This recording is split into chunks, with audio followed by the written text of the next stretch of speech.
नमस्कार दोस्तों, आप सभी का 9 क्लासेज में हार्दिक स्वागत है। दोस्तों, कल हमने पढ़ा था कि परिमेय संज्ञाओं का पहला गुणधर्म, जिसमें हमने योग, वैकलन, गुणन और भाग के अंतर्गत हमने पहला गुणधर्म था सार्वत्रिक गुणधर्म, उनके बारे में हमने चर्चा की और हमने देखा कि योग, वैकलन, गुणन और भाग के अंतर्गत सार्वत्रिक का नियम है और सभी में लागू होता है और सभी में परिमेय संख्या सार्वत्रिक होती है।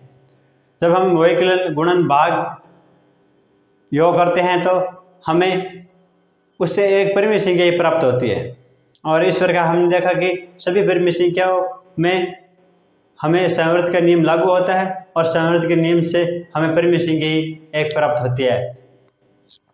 आज हम उससे आगे बढ़कर हमें गुणधर्म नंबर 2 है, उनके बारे में हम चर्चा करेंगे। इसमें आगे आता है क्रम विनिमयता का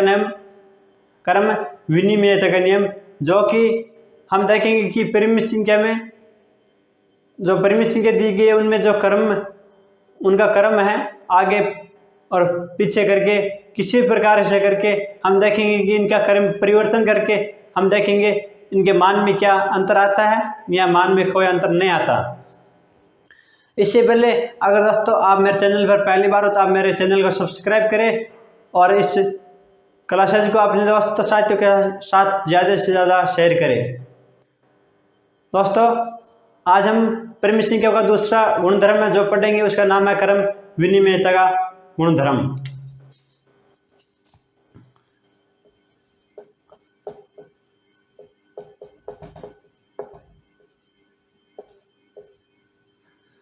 जो 2 नंबर गुणधर्म है उसका नाम है क्रम विनिमयता का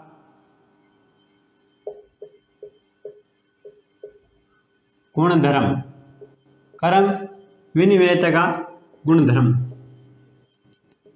क्रम विनिमयता का गुणधर्म हम देखेंगे कि जब हम योग, वैकलन, गुणन और भाग करते हैं और जब हमें 2 परिमेय संख्या दी गई है उनका क्रम परिवर्तन करते हैं तो क्या हमें एक परिमेय संख्या प्राप्त होती है।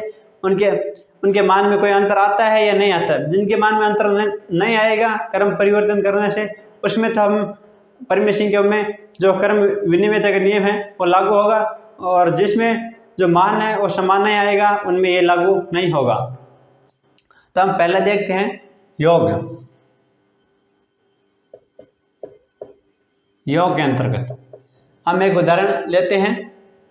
माना कि 5/3 और प्लस 7/5 ये हमें परिमेय संख्या दी गई है 5/3 और 7/5। हमें इनका योग करना है। योग करने के लिए पहले इनका लघुत्तम और छोटी से छोटी संख्या जिसमें इन दोनों का भाग जाता हो वो ऐसी संख्या 15 होगी, क्योंकि 15 में 5 का भाग 3 बार और 3 का भाग 5 बार। आप इसे गुणा करके भी पता लगा सकते हो। 5 3 15 तो 15। 3 का 15 में भाग देने पर कितनी बार जाता है? 5 3 15 5 बार। 5 को किससे गुणा करना पड़ेगा? 5 को इन 5 से। 5 × 5 कितना आ जाएगा? 25 प्लस आगे क्या है 7, आगे 5 का 15 में भाग देने पर 3 बार। 5 3 15। 3 को किससे गुणा करना पड़ेगा? 7 से। कितना? 7 3 21। तो कितना उत्तर आ जाएगा हमारा? 21। 25 और 21 को जोड़ने पर 5 1 6 2 2 4 46/15 है। 46/15 है, ये आ गया। अब हमें क्या करना है कि इनका क्रम है उनको परिवर्तन करना है और हमें देखना है कि क्रम परिवर्तन करने पर मान हमें ये प्राप्त होता है या नहीं होता है। तो हमने लिखा कि 7/5 प्लस 5/3।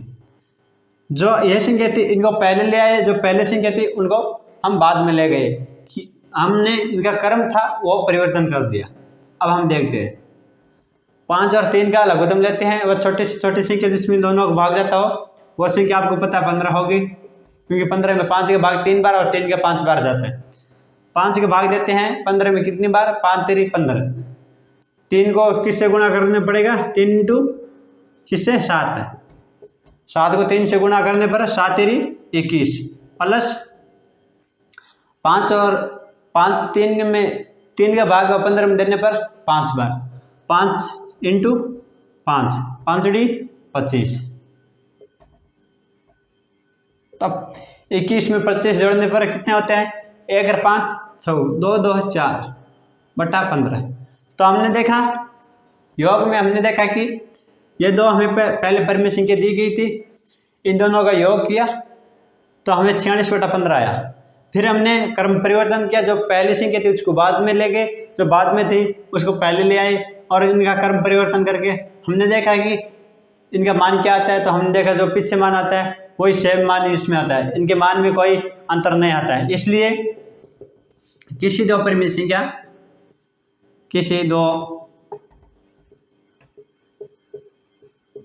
संख्या ए व बी के लिए ए प्लस बी बराबर क्या होगा? बी प्लस ए। अर्थात दो परिमेय संख्याओं का क्रम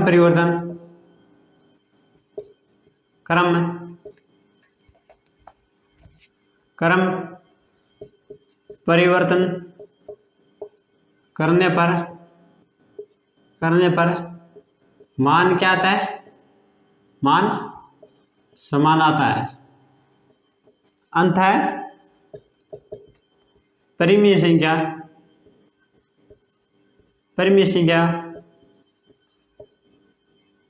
योग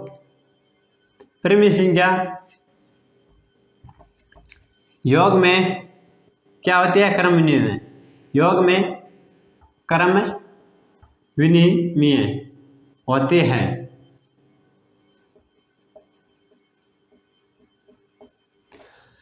कि जब हम दो परिमेय संख्या है ए और बी, जिनको हम ए प्लस बी बराबर बी प्लस ए लिखते हैं, तो हमें एक समान मान आता है। तो अंततः परिमेय संख्या है जिसमें योग में क्रम विनिमय है। परिमेय संख्या का योग क्या है? क्रम विनिमय। क्योंकि जब दो परिमेय संख्याओं का योग, उनका जो क्रम है, उनका परिवर्तन करने पर मान में किसी प्रकार का कोई अंतर नहीं आता है। तो इसलिए एक बार आप लिख लो। आगे चलते हैं वैकलन की ओर। हमारा 2 नंबर क्या आएगा? वैकलन। हमने देखा कि योग के अंतर्गत परिमेय संख्या क्रम विनिमय होती है।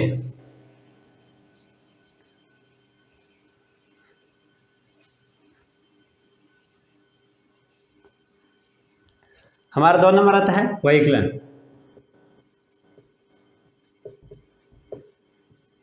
हम 2 उदाहरण लेते हैं जिसमें हम देखेंगे और उनका क्रम। एक उदाहरण मान लो 5/8 प्लस 4/3। ये एक उदाहरण है। इनका घटाना है, वैकलन करना है। जब 5/8 में से 4/3 घटाना है और फिर हम इनका क्रम परिवर्तन करेंगे और देखेंगे कि इनके मान में अंतर आता है या मान कोई अंतर नहीं आता है। तो हम वही लघुत्तम समवर्ती 8 और 3 का कितना आएगा? आप 8 × 3 कर लो, कितना? 8 तेरी 24। 8 तेरी 24। 1 8 8 2 2 8 16 3 8 24। लघुत्तम कितना आ गया? 24। 8 का 24 में भाग देने पर कितनी बार जाता है? 8 का पाटा बोलिए 3 बार हम बोलते हैं, तो भाग गया 3 बार। 3 को किससे गुणा करना? 5 से। 5 × 3 कितना हो गया? 5 तेरी 15 माइनस आगे क्या है? 3 का 24 में भाग देने पर कितनी बार जाता है? 8 बार। गुणा किससे करना है? क्योंकि 3 का पाटा 8 बार बोलते हैं तो 24 आता है। आगे आता है गुणा करना 4 से। 8 × 4 कितना होता है? 8 चौक 32। कितना? 32। तो हम देखते हैं कि इनका मान कितना आता है। 15 में से माइनस 32 घटाने पर कितना रहता है? माइनस का 17 बटा 24। हमारा मान कितना आया? -17 बटा 24। अब हम क्या करेंगे? इनका क्रम है उनको हम परिवर्तन करेंगे। पहले जो बाद में है उनको पहले, जो पहले है उनको बाद में। 4/3 माइनस 5/8। अब इनका लघुत्तम, लघुत्तम इन दोनों को गुणा करने पर जो संख्या आएगी वही 24। 3 का 24 में भाग देने पर 8 बार, 8 × 4 कितने होते हैं? अभी लिखे थे 32, अभी लिखे थे 32। आगे माइनस 8 का 24 में भाग देने पर 3 बार, 8 3 24, 3 × 5 कितने होते हैं? 15। 32 में से 15 घटाने पर 17/24। हमने देखा कि -17/24 बराबर नॉट इक्वल 17/24। इन दोनों का मान क्या है? समान नहीं है, इसलिए वैकलन है परिमेय संख्याओं के में जो क्रम विनिमयता का नियम है वो लागू नहीं होगा। तो इसलिए परिमेय संख्या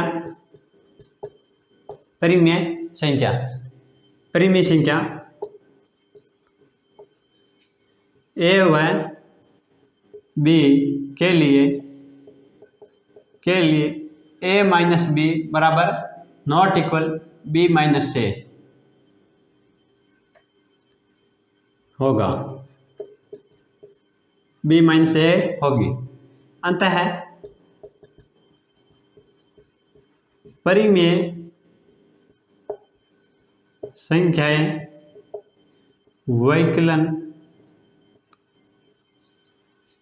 वैकलन में क्रम विनिमय नहीं है, क्रम विनिमय नहीं है। हमने देखा कि परिमेय संख्या है जो वैकलन है उसके अंतर्गत क्या नहीं है? क्रम विनिमय नहीं है।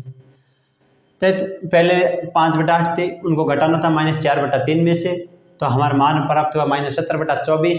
फिर हमने क्या? इनका क्रम परिवर्तन किया, 4/3 को पहले ले आए, 5/8 को बाद में ले गए। तो हम फिर 4/3 में से 5/8 को घटाया तो हमारा मान परिवर्तन हो गया और हमारा मान आ गया 17/24। और पहला आया था वो ऋणात्मक आया था, बाद में आया वो धनात्मक हो गया। इसलिए इनके मान में जो दोनों मान थे वो बराबर नहीं थे, और इसलिए क्या हुआ? परिमेय संख्याओं में जो वैकलन है उसके अंतर्गत क्रम विनिमयता का नियम है वो लागू नहीं होता है। आगे चलते हैं। 3 नंबर आप लिख लो।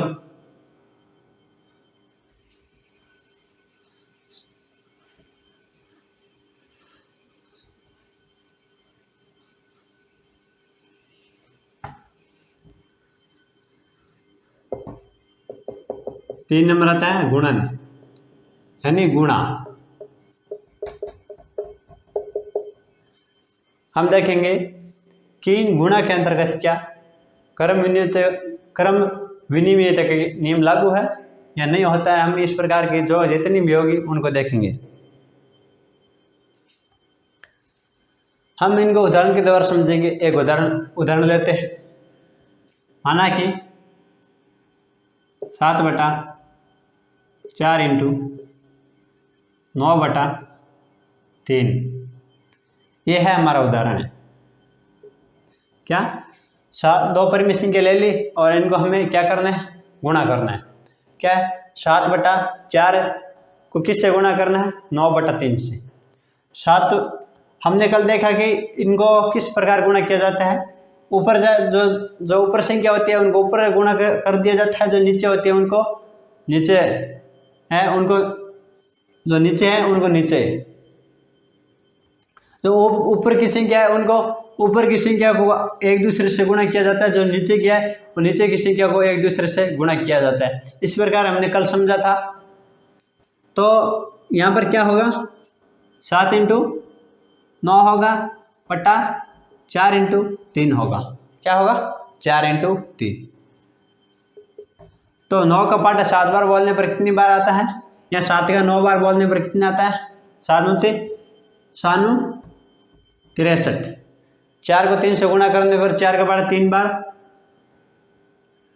बोलने पर कितना? 12। 4 3 12। कितना उत्तर आ गया? 63/12। अब हम यहाँ क्या करेंगे? अब हम इन दोनों संख्याओं परिमेय संख्याओं का क्रम परिवर्तन करेंगे। क्रम क्या होता है 9/3 इंटू 7/4। क्या कर दिया क्रम परिवर्तन। तो 9 इंटू 7/3 इंटू 4, 9 का पार्ट 7 बार बोलने पर 63/3 की 4 बार बोलने पर 12। हमने देखा कि इन दोनों संख्या है, इनका मान क्या आ रहा है समान आ रहा है। हम अगर एक और उदाहरण देखें तो हम एक और उदाहरण देखते हैं, थोड़ा इससे अलग लेते हैं। हमने ले लिया -5/6 गुणा 3/7। हमने इस बार अलग लिया क्योंकि यहाँ पर हमने क्या लिया है माइनस की संख्या। इसमें हम देखेंगे क्या इनका क्रम परिवर्तन करने पर हमारे मान में क्या कोई परिवर्तन होता है या नहीं होता है। तो हमने देखा तो क्या होगा -5 इंटू 3/6 इंटू 7। तो -5 को 3 से गुणा करने पर 5 3 15, -5 3 15/4 को 7 से गुणा करने पर कितने आते हैं 42।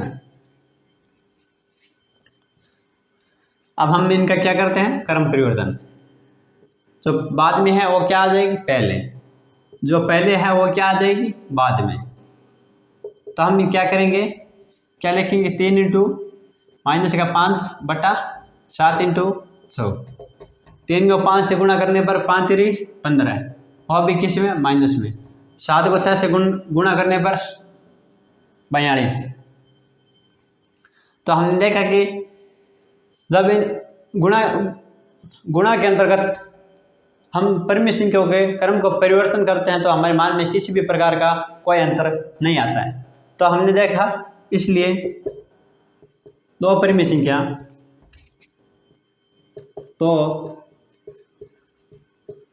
संख्या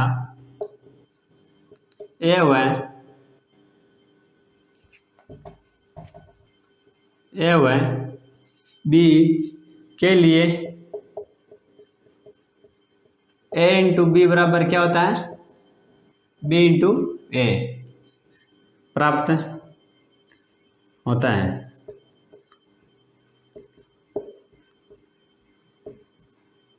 अंत है परिमेय संख्या गुणन परिमेय संख्या गुणन में क्रम विनिमय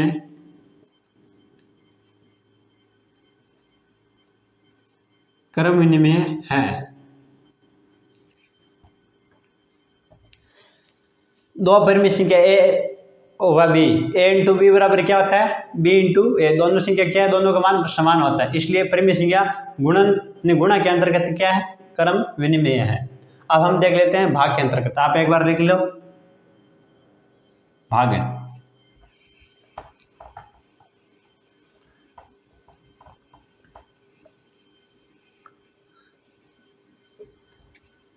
हम देखते हैं भाग। देखेंगे कि भाग के अंतर्गत क्या इनका क्रम परिवर्तन करते तो मान में कोई अंतर आता है या नहीं आता है। तो उदाहरण लिया 5/4 भाग 6/3। तो भाग कल हमने देना सीखा था कि किस प्रकार किस में भाग देना है। 5/4 में किसका भाग देना है 6/3 का। 5/4 में किसका भाग देना 6/3 का। हमने कल देखा था कि पहली संख्या चौथी संख्या दूसरी संख्या तीसरी संख्या से क्या होगी गुणा।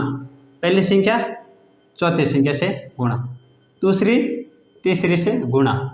तो 5 इंटू 3/4 इंटू 6। तो कितना मान आएगा 5 3 15 और 4 इंटू 6 कितना होता है 24। 4 का बटा 6 बार बोलने पर 24 आता है 15/24। अब हम क्या करते हैं इनका क्रम परिवर्तन करते हैं। 6/3 भाग 5/4 किस में किसका भाग देना है 6/3 में किसका भाग देना है 5/4 का। 6/3 में भाग देना है 5/4 का। हमने कल देखा था भाग किस प्रकार दिया जाता है पहली संख्या चौथी संख्या से गुणा दूसरी संख्या तीसरी संख्या से गुणा, है ना। पहली संख्या चौथी संख्या गुणा, दूसरी संख्या तीसरी संख्या से गुणा। तो पहली संख्या कितनी है 14, चौथी कितनी है 4 बट्टा, दूसरी कितनी है 3, तीसरी कितनी है 5, कितना आ गया 6 × 4 कितना होता है 24, 3 × 5 कितना होता है 15, 5 × 3 15। तो हमारा मान क्या आया 24/15। पहले हमारा मान आया था 15/24। तो हमने देखा कि इन दोनों का मान बराबर नहीं आया, तो हमें एक बार वो ऋणात्मक होता है वो उदाहरण लेके देखते हैं कि उनमें क्या मान में समानता आती है या नहीं आती है। अगर हम वो उदाहरण ले जो ऋणात्मक था, एक बार वो लेते हैं।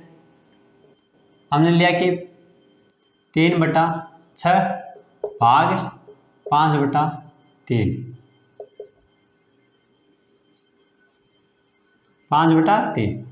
तो पहली संख्या कौन सी है -3/6 में किसका भाग देना है 5/3 का भाग देना है। तो -3/6 में किसका भाग देना है 5/3 का। पहली संख्या चौथी संख्या से गुणा, दूसरी संख्या तीसरी से, पहली संख्या चौथी संख्या से गुणा, दूसरी तीसरी। तो पहली कितनी है संख्या 3, चौथी संख्या कितनी है 3, तीसरी संख्या की दूसरी संख्या कितनी है 6, तीसरी संख्या 5, कितना उत्तर आएगा -3 × 3 कितना होता है 3 × 3 9, 3 3 9 किसका माइनस का, बटा 6 × 5 कितना होता है 6 पंजो 30, कितना आंसर आया हमारा -9/30। तो हम आगे देखते हैं। अब हम जो बाद में है उनको पहले, जो पहली संख्या है उनको बाद में ले जाएंगे। यानी 5/3 भाग -3/6, 5/3 में हम अब भाग देंगे -3/6 का। तो हमने 5/3 लिखा बटा भाग किसका देना -3/6 का। पहली संख्या चौथी संख्या दूसरी संख्या तीसरी संख्या से गुणा, पहली चौथी दूसरी तीसरी आपस में गुणा होगी। पहली कितनी है 5, चौथी कितनी है 6 बट्टा, यहाँ पर कितनी है दूसरी 3 इंटू कितनी -3। तो 5 × 6 कितने होते हैं 30, 3 × 3 9, वो भी माइनस की। हमने देखा कि ऋणात्मक संख्या लेते तब भी हमारे भाग में दोनों का मान समान नहीं आ रहा, इसलिए दो परिमेय संख्याएं ए व बी के लिए ए भाग बी बराबर नॉट इक्वल बी भाग ए, बी भाग ए का मान समान प्राप्त नहीं होता।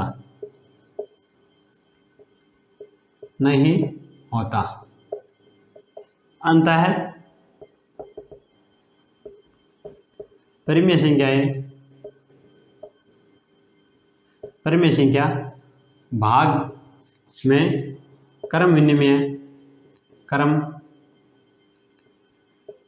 विनिमय नहीं है, क्रम विनिमय नहीं है। हमने देखा कि जो परिमेय संख्या है वो भाग के अंतर्गत क्या है क्रम विनिमय नहीं है, क्योंकि हम जब दो संख्या ली उनका क्रम को परिवर्तन किया तो हमारा मान है जो हमेशा क्या आया असमान आया। क्या आया असमान, चाहे हमने धनात्मक संख्या ली चाहे हमने ऋणात्मक संख्या ली, लेकिन हमारा जो मान था वो हमेशा क्या आया असमान। तो इस प्रकार हमने ज्ञात किया कि परिमेय संख्या जब परिमेय संख्या होगा योग करते हैं क्रम विनिमय के अंतर्गत, जब योग करते हैं परिमेय संख्या होगा और उनका क्रम परिवर्तन करते हैं तो हमारा मान क्या आता है समान आता है। आगे देखा वैकलन में हमने देखा कि जब दो परिमेय संख्या है उनका क्रम परिवर्तन करते हैं तो उनके मान में समानता नहीं होती, असमान हो जाता है, तो उनमें क्रम विनिमयता लागू नहीं होती। आगे देखा हमने गुणन, तो गुणा के अंतर्गत हमने देखा कि दो परिमेय संख्याओं का जो मान है उनको क्रम में जो उनको परिवर्तन करने पर हमें जो मान है वो समान प्राप्त होता है, इसलिए परिमेय संख्या गुणन जो गुणन है उसमें क्रम विनिमयता का नियम लागू होता है। अब आगे देखा भाग में, तो भाग में हमने देखा कि दो संख्या ही है, इन दोनों संख्याओं का जब हम क्रम परिवर्तन करते हैं तो हमारे क्या है, मान में समानता नहीं आती है, हमारा मान क्या आता है, असमान आता है, इसलिए भाग के अंतर्गत परिमेय संख्याएं क्रम विनिमय नहीं होगी। दोस्तों आज हमने परिमेय संख्याओं का दूसरा गुणधर्म है वो पढ़ लिया। अब हम इनका कल साहचर्यता जो गुणधर्म है जो 3 नंबर आएगा वो पढ़ेंगे। उसमें हम साहचर्यता के बारे में इस प्रकार वैकलन योग गुणन के बारे में चर्चा करेंगे। दोस्तों आज की क्लासेज भी ख़त्म करते हैं। अगर आपको ये क्लासेज पसंद आई तो इस वीडियो को आप लाइक कीजिए और इसे अपने दोस्तों के साथ शेयर कीजिए। अगर आप मेरे चैनल पर पहली बार हो तो इसे सब्सक्राइब करें और बेल आइकन को प्रेस करें ताकि जब भी मैं अपनी वीडियो अपलोड करूं तो आप तक पहुंच जाए। दोस्तों आपका दिन शुभ हो, आप हमेशा खुश रहें।